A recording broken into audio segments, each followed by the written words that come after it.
I am the Tofu Golem. Please enjoy the video. In this video, I will explain how to file for unemployment in Florida.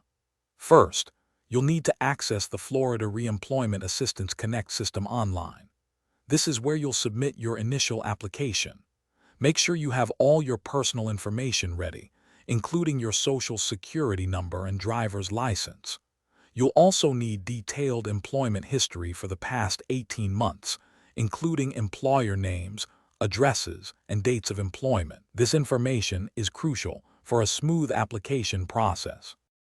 To be eligible, you must be unemployed through no fault of your own, meaning you didn't quit without good cause or get fired for misconduct.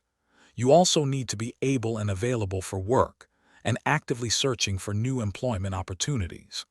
Florida uses a base period to determine if you've earned enough wages.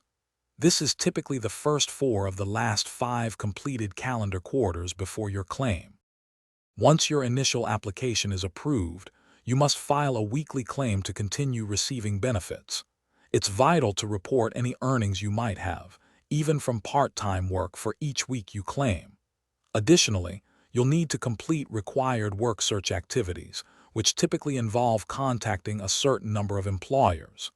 Keep detailed records of these activities, as you may be asked to provide them. Consistency is key here. Always respond promptly to any requests for additional information from the Department of Economic Opportunity. Delays can impact your benefit payments. Remember that unemployment benefits are considered taxable income, so plan accordingly for tax season. They will be reported to the IRS. Also, staying hydrated is super important, especially when navigating new challenges. For a great way to do that, check out the Oala water bottle and other deals linked in the description below. Thanks for watching. Consider subscribing if we helped you today.